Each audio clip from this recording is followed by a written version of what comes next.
From behind a rock, Xiao Cui whispered. 2 asleep. 1 pacing, 1 slumped. Perfect. She tossed a pinch of herb into the flames. Sweet smoke curled. 1 yawned, dropped. Another staggered. That was enough. She moved, silent, fast. A sentry flinched, lunged. She snapped his wrist, dragged him into shadow. At the hall's end, Master Li, bound barely breathing, smaller than she imagined. She cut the knots, pressed medicine to his skin. His eyes flickered. Who? She tipped herb wine to his lips, then... Shouts. A dagger flashed. She caught the arm, slammed it back. Up, she ordered. Half carrying him, they ran, through firelight, blades, until the night swallowed them, and no one yet knew who Xiao Cui really was. When I was little, my grandma brushed my hair at night and told me stories. Some made me laugh, some made me shiver, but a few felt too real to forget. One of those was about a girl named Xiao Cui. She wasn't a ghost. Not exactly. And she wasn't quite human either. She came quietly. She helped a stranger. And then she vanished. Grandma always said, not every spirit comes to haunt. Some come to repay a kindness. This is one of those stories. Winter along the Yuhang River was sharp enough to cut. The reeds, the air, even voices. Madame Li walked alone by the water when she heard it. 2 boys laughing too loud. They had cornered a fox. Its paw was bleeding. Its eyes burned bright, pressed against the riverbank. Put that knife down, Madame Li said. Her voice was soft, but it rang like a bell. The taller boy hesitated, then lowered his blade. Madame Li opened her heavy fur coat. The fox slipped inside, shivering at vanishing against her. At home she washed the paw in steaming water. She bound it with linen. She whispered nonsense words, not for meaning, but for comfort. The fox trembled, then grew still. Live, Madame Li told it. And if you remember me with tea. 3 nights later the fox was gone. On her pillow only a single white hair, fine as a sigh. Spring sun burned away the morning mist when a young woman stopped at the gate of the Li estate. She wore pale green, carried a small medicine case tied with a red cord. Her steps were light, but her eyes, black steady, made the gatekeeper pause. My name is Xiao Cui, she said, a healer. The man hesitated, then remembered his mistress had been quietly seeking new remedies. He led her inside. The corridors smelled of damp moss. Pear blossoms drifted in from the garden. In the inner hall, Madame Li sat in deep blue silk, hair pinned high with jade. Her gaze was calm, her voice even. You are called Xiao Cui? Yes, madam. I know the pulse and the needle. I can ease long illness. Madame Li did not rise. She only tilted her head. A servant brought forward an old nurse leaning on a stick. If your skill is true, Madame Li said softly, show me. The old nurse shuffled forward, leaning hard on her stick. Each step made her groan. Xiao Cui set her medicine case on the table. She laid out silver needles on white cloth. Sunlight from the lattice caught their tips, bright as sparks. She touched the woman's wrist, fingers cool but steady. The pulse is sluggish, weighed down, she murmured. Then she tapped her own back. The cold gathers here. The nurse's eyes widened. No one had told the girl about that pain. Madame Li's gaze sharpened. Xiao Cui lit a thin stick of moxa. The grassy scent curled upward. She placed the first needle, set the glowing moxa on its end. Heat sank deep. The old woman sighed. Her shoulders dropped. Ah, I am lighter and better already. For the first time, Madame Li's mask slipped. Just a flicker of surprise. Xiao Cui bowed. It will take more sessions, but she will walk easier tonight. Silence held. Then Madame Li inclined her head. Your hands are steady. Not every physician shows such care. There is another matter in my household, if you are willing. Her voice dropped. You may see him. A maid lifted the bamboo curtain. Xiao Cui followed Madame Li into a quieter courtyard. The air smelled of damp stone and pine resin. Red tassels swayed in the wind. Unlike the grand hall, this place was hushed, as though sound itself walked softly here. They entered a study scattered with scrolls and brushes. By the window sat a tall young man, tapping a folded fan against his knee. Tap, tap, tap, too fast, too anxious. He looked 20, but his eyes slid away like a child's, never resting on theirs. When Madame Li stepped closer, he leaned back, hiding behind his sleeve. Her lips tightened. She stood straighter, as if bracing against judgment. Then with a small sigh, she turned to Xiao Cui. Years ago, when he was 8, she said quietly, he fell from a horse. His head struck a stone. He grew tall, but not whole. His mind lingers. In the past, he fears strangers. He avoids speech. We search for remedies, but... Her voice faltered. She pressed her sleeve to her eyes, erasing the trace of moisture before it could fall. Xiao Cui bowed, not with pity, but with respect. Madame, injuries of the spirit are tangled, yet not without hope. If he allows me, I can try. Madame Li studied her face. What she saw was not greed, not false sympathy, but calm conviction. At last, she inclined her head. Do as you can, she said softly, but speak gently. Do not force him. The study had a faint scent of ink and old paper. By the window, a young man sat, snapping a folded fan. Snap, snap, snap. At the sight of strangers, he hunched his shoulders and turned toward the wall. Xiao Cui bowed once. He did not look up. My name is Xiao Cui, she said quietly. Your mother asked me to visit. I hope to be your friend. Only the restless snap of the fan answered. She did not open her medicine case. Instead, she drew a small painted top from her sleeve, red and green lacquer, rough with use. She set it spinning on the low table. The top hummed. It wobbled. Colors blurred into a small, steady ring. The boy glanced sideways. His sleeve came up to hide his face, but his eyes stayed on the toy. Not mine, he muttered, voice thin. It can be yours, Xiao Cui said, if you like it. He hugged his fan tight and shook his head. When the top slowed, his hand moved before he meant to. Clumsy, too hard, it sent the top skidding across the table.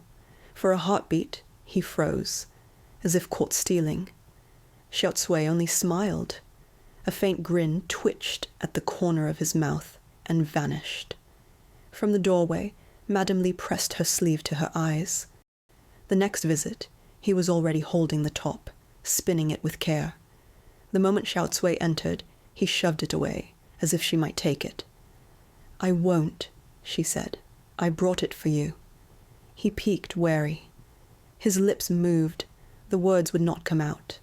Later, after some talk of the garden and small things, Xiao Cui asked softly, May I touch your wrist? Just to listen. No needles. He hugged his fan and shook his head. No. She did not push.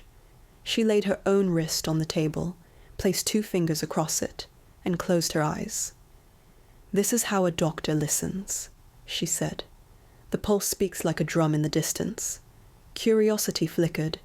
Slowly, cautiously, he stretched out his arm and laid it beside hers. His hand trembled. He left it there. Her touch was cool. He flinched, then stilled. He stared at her, and for a moment she seemed haloed in his eyes, soft as morning mist. Spring slid into summer.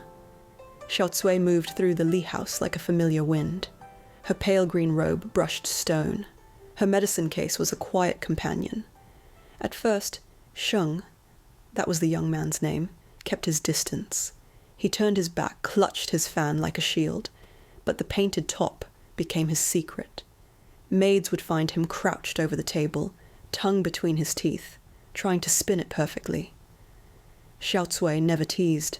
She only said, "Today it spins longer than yesterday." His ears would go red. He tried to hide it behind his sleeves. One afternoon, cicadas shrilled, while Xiao Cui sat with Madame Li beneath the lattice. Madame Li watched her for a long time, fingers twisting a handkerchief. "Your skill is unlike any traveling physician's," she said at last, "and Sheng responds to you, as he never has to others. If I am to entrust my son to you, I must know who you are." Xiao Cui bowed deeply. "Madam, you showed mercy to my mother, a fox wounded by hunters. She lived because of your kindness. I am her daughter. I came not for silver, but to repay that debt." The room went very still. Cicadas rose in a single thin chorus. Madame Li's lips parted. Surprise softened her face. She put a hand over Xiao Cui's. "A fox spirit's child," she murmured. "So that is why Sheng sees light around you." Her voice steadied. "Then your presence is an answer, not a threat. Stay. Do what you came for. The Li family will not forget." By midsummer, Sheng no longer refused her needles. He still flinched. Sometimes, but each session left him calmer. His breathing evened. His shoulders lost a little of their tension. Xiao Cui told small stories while she worked. A dog that chased a goose into a tea house, a fishmonger who slipped on his own buckets, children yelling riddles at market stalls. He never laughed out loud, but small puffs of sound slipped from him, a breath that shook into a smile. Those little noises made Madame Li's eyes wet with gratitude. Words came back in pieces. At first, monkey, fish, funny, then longer, tell, more. Each new syllable felt like a seed cracking in spring soil. Life in the household shifted.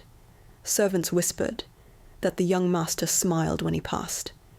One evening, trying something he'd heard and never dared, he attempted a joke. A plump steward carried a stack of ledgers into the room. Sheng glanced up and muttered, careful and small, "General, fat."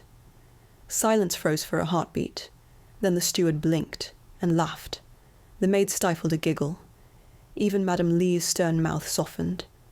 It was not a clever joke. It was a choice to speak. That choice landed like a stone that made the whole pond ripple. Small gestures followed. Once, while Xiao Cui bent to fold cloth, Sheng stood and returned the painted top to her hand. "You, keep," he murmured. She shook her head and placed it gently on the table. "No, it's yours, but thank you." That was braver than many men. He stared at her for a long moment, studying her face. Sometimes he thought he saw a faint light around her, as if morning mist clung to her like a halo. He did not know if others saw it. It was his secret. Seasons turned. The cicada's cry thinned, then silence gathered into autumn. Chrysanthemum tea scented the halls. Fallen leaves rustled along the stones. By then, Sheng was no longer the boy who hid behind his fan. He still stumbled over some words. Strangers made him nervous. But when Xiao Cui entered a room, he straightened and waited. Once, almost shy and hardly daring to ask, he said, "Tomorrow, you come?" Xiao Cui smiled, soft as a promise. "Yes, tomorrow, and tomorrow after that, until you no longer need me." The Li estate was unusually busy that morning. Servants hurried across the courtyard, loading sealed chests into the carriage, bolts of silk, jars of tea, wrapped in waxed paper, and one long crate of iron tools. Steam from the kitchen mingled with the sharper scent of pine pitch from the wagon wheels. Master Li stood at the steps, robe of dark brown cinched neatly, a travelling cloak over one arm. He was not a man who wasted words, but tension showed in his shoulders. This was no ordinary journey. Today, he would inspect a new trading arrangement promising rare goods from the southwest. The proposal had come through prefectural contacts, gilded with too much praise to ignore. Madame Li emerged in her deep blue robe embroidered with peonies. She nodded to the servants, but her gaze fixed on her husband. "The arrangement is sudden," she said, smoothing her sleeves, though her voice stayed steady. "Too sudden. These past months, men from the prefecture have hovered more than once. Does this not trouble you?" "It troubles me," Master Li admitted, "but to refuse outright would draw suspicion. If it proves false, we will cut ties. If it is sound, our household prospers." His words carried the weight of habit, but his eyes flicked briefly toward her. Silent acknowledgement of her worry. She stepped closer, lowering her voice. "And if their intent is darker than trade?" He rested a calloused hand over hers. "Then I will endure it, as I have endured worse. Our house stands because we do not bend to every threat his jaw, tight with doubt, betrayed more than his words." From a side doorway, Sheng appeared, tall but hesitant, clutching his wooden top worn smooth with years of play. His eyes searched his father's face. "Father, will you come back soon?" Master Li's sternness softened. He placed a steady hand on Sheng's shoulder, gentling him without belittling his height. "Soon. Take care of your mother." Sheng's lips parted as if to say more, but he only nodded, clutching the toy tighter. Madame Li watched, her face composed, her sleeve tightening once near her cheek. When she spoke, her tone was commanding. "Do not linger in the markets. Finish quickly. Send word the moment you reach the southern gate." "I will," Master Li promised. He climbed into the carriage. Horses snorted, wheels creaked, and dust trailed across the courtyard like a pale ribbon. Madame Li stood at the threshold until the sound of hooves faded. Then she turned, back straight as a drawn bow. To the steward at her side she said calmly, "Double the night watch. Guard the east gate." "Yes, madam." Sheng lingered at the steps, spinning the top once on the stone, just to hear its faint hum. The house seemed suddenly too large, its silence pressing. Madame Li's gaze softened for a heartbeat, before she lifted her sleeve in her private gesture, steadying herself where her son could not see. The imperial highway stretched wide beneath the morning sun, its earth beaten hard as stone. Farmers tugged oxen toward the hills, scholars strode past with books and cloth, and a pair of soldiers nodded absently at Master Li's carriage before vanishing around a bend. On such a road, no honest traveler expected trouble. Inside, Master Li sat with hands folded, gaze steady, but restless. He had told Madame Li this was trade, yet in his chest he carried the weight of suspicion, too sudden, too gilded. His fingers brushed the jade token at his waist, a habit when doubt pressed heavy. Then it came. A shrill whistle cut the air. Guards stiffened, horses tossed their heads. Before the driver could shout, black-clad riders surged from both sides of the road. Their charge shook the ground, hooves striking like drums. "Protect the master," one guard cried, spurring forward. Arrows answered. He slumped sideways, spear slipping, vanishing beneath pounding hooves. Master Li shoved the carriage door open. His eyes burned with sudden clarity. So it has come at last. "Go!" barked the rear guard, wheeling his horse in front. He slashed with his spear, driving one rider back. "Master, run!" Master Li leapt down, robe flaring. He seized the reins of a loose horse and spurred it toward the roadside woods. For a heartbeat, freedom seemed near. Branches arched close, shadows beckoned. But the trap was perfect. A rider cut across his path, swinging a hooked pole. It caught his cloak, yanking him sideways. He hit the ground hard, breath knocked out. The loyal guard shouted and charged, but two blades met him at once. His cry split the air, then ended. Master Li forced himself up, blood in his mouth, fists clenched. He struck one attacker in the ribs, but another blow from behind sent him to his knees, vision sparking white. "Bind him," roared the scarred leader, voice cold as stone. "The prefect grows tired of your defiance." Ropes bit into Master Li's wrists. He spat blood on the dust, lifting his eyes in silent defiance. He would not beg. The leader backhanded him, the crack echoing. "Break his spirit. He rides with us." The band swept away as swiftly as it had come, carrying Master Li bound across a saddle. Behind them, the road lay strewn with broken goods, fallen guards, and silence, broken only by circling crows. The ruined temple crouched on a ridge, like a thing ashamed of itself.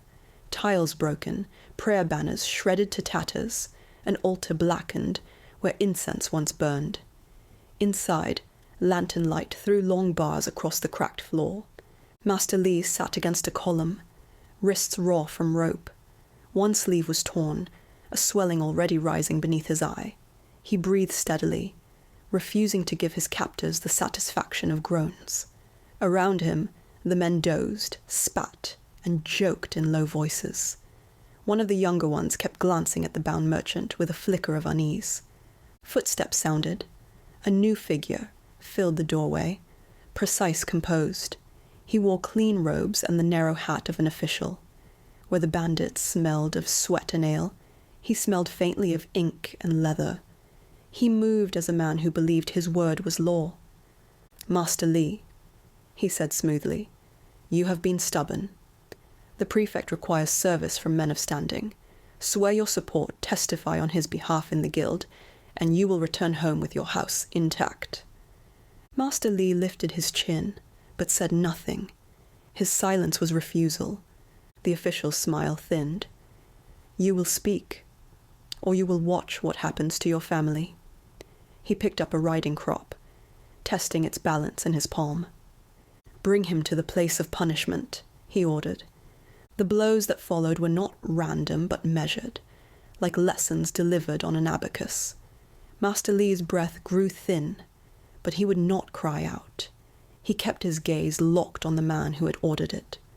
When the official crouched to meet his eyes, lantern light made his gaze cold and small. "Refuse me, and I will see your house burned. I will give the order. I will not dirty my own hands, but I will kill them." Blood ran down Master Li's lip. Still he would not beg. The official smoothed his sleeve and turned away. "Make it appear a ransom," he said casually. "It helps with appearances." Then he left as calmly as if closing a ledger. Later, one of the younger thugs shuffled over with a cup of water. "Sir," he muttered awkwardly, "they said to leave you some comfort." Master Li drank in silence. Pain pressed heavy, but his thoughts sharpened. He pictured the estate across the hills, Madame Li's patient hands, Sheng with his toy top. The threat was no general menace. It was precise, meant to carve fear into the bone. Knowing that steeled him, rather than broke him. The Li family's silk shop sat on a narrow lane behind the market square. One morning, as the shopkeeper folded cloth, his hand struck a folded scrap tucked beneath the ledger. He broke the seal. His face drained as he read, "Deliver the deeds and contracts for all properties and shops, silk warehouses, tea stalls, transport rolls, and land leases, together with 500 tolls of gold, to the market gate within 3 days. Refuse, and the Li estate will be burned. Every member of the household will be put to the sword. Do not summon the prefecture." The shopkeeper slipped the paper into his sleeve. Without a word he left through the back alley, running hard until he reached the Li gates. In Madame Li's chamber, only she and the steward stood as the paper lay between them like a black animal. "You will prepare the house as if for winter," she said, her voice without tremor. "Patrols, provisions, goods hidden. Speak of this to no one until I command it." The steward bowed and left with orders already forming in his stride. Outside, Sheng crossed the garden path. He heard the word gold whispered between servants, saw the hush in the steward's step. That evening, he brought a fragment of the truth to Xiao Cui. He found her by the koi pond, where the last light gleamed like coins across the water. Though 20 in years, his hands worried the wooden top as he spoke, voice raw. "They want the deeds. 500 taels. If not, they say they'll burn the house. Kill the family." Xiao Cui did not startle. She only watched him closely, letting the rhythm of his words settle. Her hand found his, steady and warm. "You heard this from the steward?" He nodded, uncertain. "Mother told him," She told no one else. I wanted to tell her I could do something, but I was afraid she would say no. She looked at him, not as a child, but as a young man. You did right to tell me. Her tone was gentle but sure, the kind of care that grows when two people begin to rely on one another. Colour rose in his cheeks. That night, Xiao Cui entered Madame Li's chamber and bowed. Madam, allow me to go. I will find Master Li. Madame Li's eyes narrowed. You are here as healer by my invitation. I will not send you into the jaws of men who threaten my house. This is not your fight. Xiao Cui lifted her chin. It is my debt. Your house once sheltered my mother. I cannot sit idle while you suffer for a kindness long past. I have learned more than herbs. I know the road. Let me try. If I return empty-handed, at least we will have tried more than waiting. Madame Li's face hardened. Swear this is not vanity. You will not endanger others. I swear, Xiao Cui said simply. Madame Li folded her hands and let out a slow breath. Then prepare. Do not go alone. If you must fail, return at once. This house will remember your courage. The ruined temple crouched where the hills thinned, the same place where Master Li had been left. The path smelled of damp pine and kiln smoke drifting downriver. Up close, the air carried old straw and the sour tang of men who slept where altars once stood. From behind a rock, Xiao Cui watched. She timed the watch shifts by how the men moved, two dozing by the fire, one pacing the perimeter, another slumped over his arms. Their voices were heavy, unalert. She prepared a small handful of ground herbs, sweet and dizzying when burned, not meant to kill, only to drag men into stupor. She scattered some into the smouldering embers. Smoke curled thin and fragrant. The men by the fire blinked, then sagged. The pacing guard stumbled, knees weakening. It was enough. Xiao Cui moved like smoke through narrow spaces. When a sentry stirred and lunged, she met him with a short, precise motion, snapping his wrist and drawing him silently into shadow. She bound him quickly, her blades sparking once but never singing loud. Inside the hall, Master Li lay half-turned against the column, breath shallow. He looked smaller than she imagined, cheeks hollowed, hands trembling near collapse. His breath was paper-thin. Relief shivered through her when she reached his side. She cleared his mouth of dried blood, set cloth beneath his jaw, checked the stuttering pulse. Her fingers worked quickly. Cooling paste for the bruises, mint and camphor poultice for the swelling, knots cut loose with a steady knife. Every motion balanced care with urgency. He stirred. For a blink, his eyes opened, finding her face. Sheng had told him of the healer who looked like Moonlight, and recognition flickered. Soft, stunned. Who? He tried, but the word broke. She pressed herb-diluted wine to his lips, giving him strength by inches. There was no chance of leaving quietly. A sentry turned too soon and saw movement. Shouts rose, steel flashing. Xiao Cui fought without flourish, strikes meant to unbalance, to disable. A wrist snapped aside, a leg swept, a blade tipped close enough to threaten. One captor lunged at Master Li with a dagger. Xiao Cui caught the arm, twisted, and flung him into a beam. Master Li, though weakened, found a pocket of stubborn will. He shoved one man aside and staggered toward the door. Xiao Cui half-carried him, fending off blows as they slipped into the night, two shadows breaking free from a net of smoke and iron. Night bled into pale silver when the Li estate gates swung wide. Lanterns bobbed in the mist, their flames shivering. A hush rippled through the courtyard as servants pressed forward. Then the cry rose, "Master has returned." Master Li appeared between two guards, shoulders sagging, face bruised and drawn.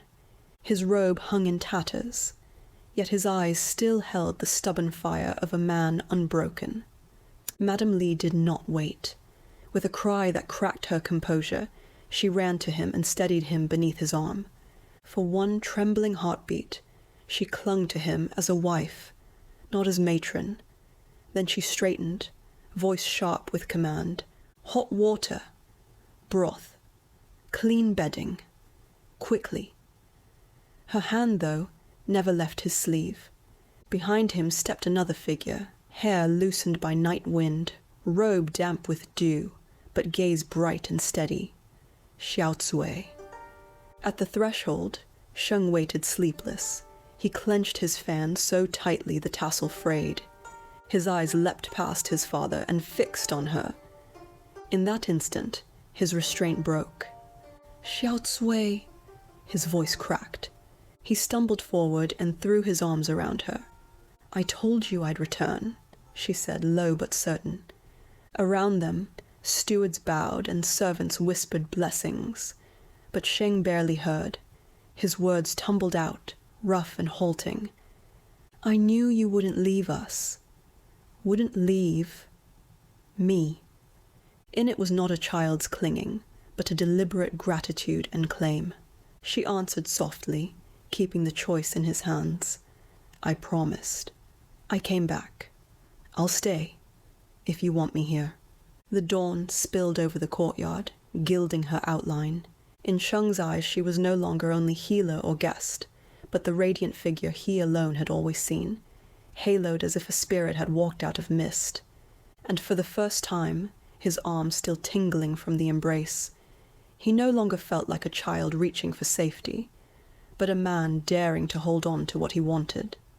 Master Li was carried inside, Madame Li at his side, the household flooding after them. But for Sheng, the world had already shifted. Xiao Cui had returned, and in that return, something within him had changed forever. In the weeks after Master Li's return, the household shifted quietly. Servants whispered that young Master Sheng was changing. Once shy to the point of vanishing, he now lingered in the counting room, peering over ledgers while the steward tallied figures. He stumbled often, but his questions were sharp, and the steward admitted in private that the boy had begun to understand. At meals, Sheng no longer kept his gaze on the table. When Madame Li asked him to pass a cup or answer a guest, he spoke with a steadiness that made the maids glance at each other and smile. They marveled at the warmth of seeing him grow. Yet Xiao Cui saw what others missed.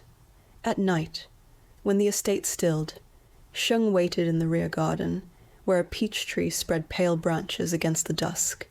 One evening, he found her seated on a stone bench, a whetstone in her lap. The rasp of steel against stone cut the quiet.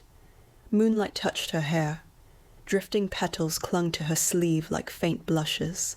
Sheng frowned. His nose caught the metallic tang, sharper than herbs, sharper than medicine. That isn't for healing, is it? His voice cracked, but he didn't look away. Xiao Cui raised her head. He lantern gutted beside her, catching a brightness in her eyes almost otherworldly. She smiled, though weight shadowed it. Not for patience. Sometimes an illness isn't in the body, but in the world. That must be cut away too. Sheng swallowed. Fear and pride tangled in his chest. Fear that she would walk into danger, pride that she could. He sat beside her, the bench cool beneath him, her sleeve almost brushing his arm. If you go, he said after a silence, I'll wait. I'll wait the whole night. The words startled even him. Before, silence had been his shield. Now he looked straight at her, cheeks burning, and repeated, the whole night. Xiao Cui's hand stilled on the blade. She looked at him, at the man's frame, the boy's earnest eyes, the courage just budding. Her throat caught. She wanted to tell him not to wait, not to suffer the dark while she walked in shadows. But she could not. Instead, she reached out. For the first time, her touch was not to guide a pulse or press a needle, but simply to rest on his hand. His skin was warm, trembling. Sheng's eyes widened. Then, clumsy but sure, his fingers closed over hers. Around them, peach petals fell like slow rain, carrying a faint sweetness on the breeze. Somewhere, a maid crossed the corridor, humming, the scent of lamp oil trailing with her. None of it mattered to Sheng. All that mattered was the rough curve of her knuckles and the silence where words failed them both. By day, Xiao Cui mixed tonics and tended Master Li's bruises. By night, her ears roamed farther than fevers. At the gate, merchants argued about missing grain, caravans rerouted under new warrants, guards who drank like kings, though their purse could not pay for such wine. One tea-house night, she sat hooded in a corner. The air smelled of roasted chestnuts and sharp rice wine. Dice clattered. Laughter was too loud, too brittle. The prefect feeds fat on it, eh? Stores from 3 counties. He calls it a tax adjustment. Adjustment? Ha! Straight to his cellars. A burst of laughter cracked like firecrackers. A tea-boy passed and muttered, "I saw them ride last week. Smelled of kiln smoke. South Road, toward the ruined shrine. Same road where that merchant vanished." Xiao Cui's fingers tightened on the cup. The path was clear. Bandits might want silver, but only an official would demand deeds and threaten to burn a family. That night, when the estate was hushed, she slipped through the garden gate. Lantern light fell across Sheng on the stone bench, the painted top glinting in his hands. "You're going," he said. Not a question. She nodded.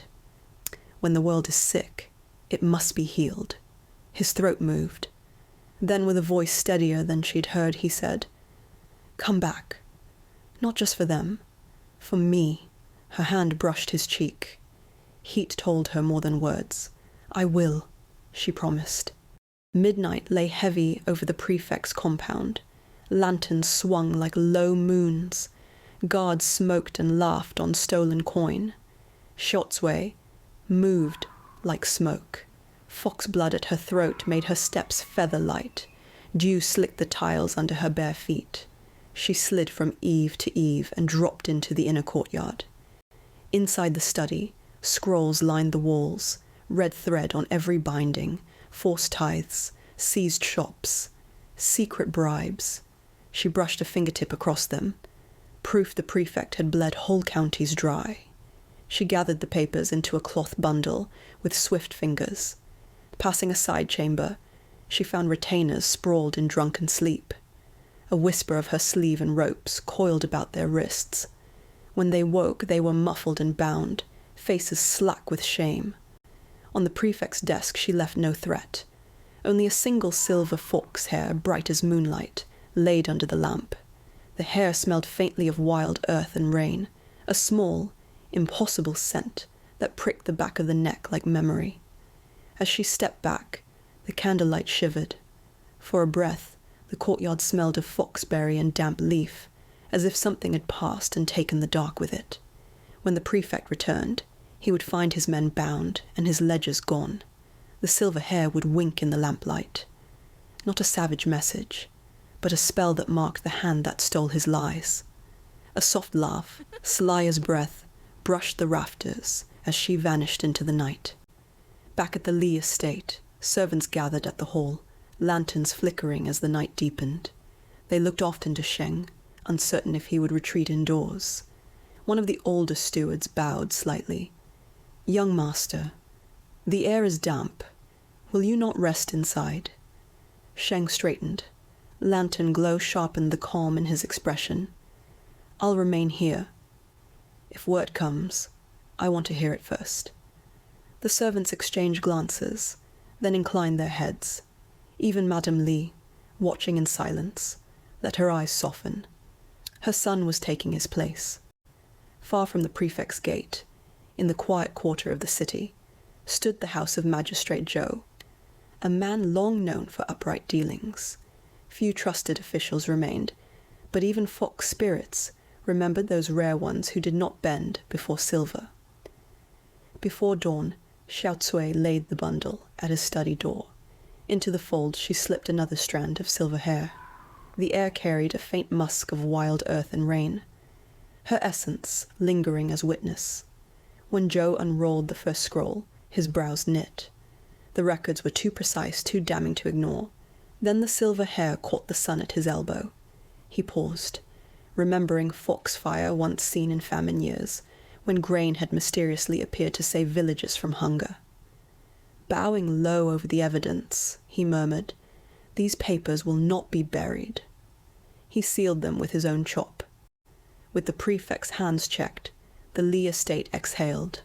Merchants returned with gifts, bolts of silk, jars of tea, crates of fruit. The air smelled of chestnuts and sandalwood. Sheng rose early to sit with his father in the counting room. Master Li spread scrolls, tapping columns. Sheng leaned close, lips moving as he traced numbers with a brush. His hand was steadier, his eyes clearer. From the doorway, Xiao Cui watched, amused. "You'll wear holes in that paper with that frown," she teased. "If the accounts sprout legs and run, don't blame me." Sheng looked up, caught between protest and laughter. "If they do, I'll send you to catch them. You're quicker than any clerk." Servants chuckled, even Master Li's stern mouth curved. Madame Li lowered her needle, looking quietly proud. The house was no longer a place of whispers and fear. It was a place rooted by joy, and of the sort of domestic peace that grows from justice returned. Days settled into the rhythm of rebuilding. Sheng visited shops with his father, speaking to clerks with surprising ease. At night, he walked the garden with Xiao Cui, listening to the crickets sing. Once, when she laughed at a clumsy joke of his, he dared to say, "I like that sound." His voice was shy, but he did not take the words back. One evening, beneath the mulberry tree, Sheng knelt, with a seriousness that startled the household. His hands did not tremble as he faced his parents. "Father, mother," he said, "I wish to marry Xiao Cui, not because she healed me, nor because of what she's done for us, but because my heart has no place apart from hers. When she enters a room, the world feels right. I cannot imagine life without her." The courtyard stilled. A breeze lifted silk tassels on the lanterns. Madame Li's lips pressed thin. "A healer is worthy of respect, but marriage is more than sentiment. Our family stands among the city's names. Should not a wife come from a house of equal root?" Sheng opened his mouth, but Master Li raised a hand. His voice was firm. "This family stands today because of her. Shops can be rebuilt, silver re-earned, but life and honor once lost cannot. If my son chooses her, then so do I." All eyes turned to Xiao Cui. She might have answered solemnly, but instead her lips curved in sly mischief. "So I shall be wife, healer, and business partner." "Very well. But I warn you all, if any of you fall ill, I charge 3 jars of candied plums as my fee." Servants burst into laughter. Sheng, face scarlet, blurted, "Then I'll plant a whole orchard." Even Madame Li allowed a smile to crease her composure. For the first time in years, the estate rang with both dignity and play, and at its heart stood Sheng and Xiao Cui, no longer patient and healer, but 2 young people discovering joy in each other's company. Morning bells marked the hours of trade. The courtyards echoed with ledger shuffles and wagon wheels. Sheng's color had returned. He walked the grounds with confidence, listening as stewards reported on cloth shipments and tea contracts. They no longer coaxed him indoors like a fragile heir. Now they bowed as to a master, awaiting his word. Even Madame Li, once ever watchful, allowed herself faint smiles, her fan tapping lightly in amusement at her son's composure. And always, beside him, was Xiao Cui.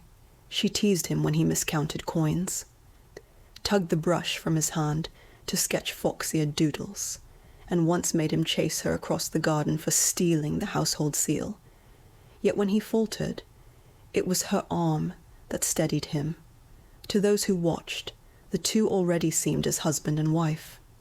One evening, as cicadas droned in the mulberry trees, a sudden wind curled through the garden. Paper charms fluttered on the eaves, lamps hissed and bent. Xiao Cui alone heard the sound woven into that gust, a long, thin cry, fox-voiced and far away, rolling down from the ridges like a summons. Her smile wavered.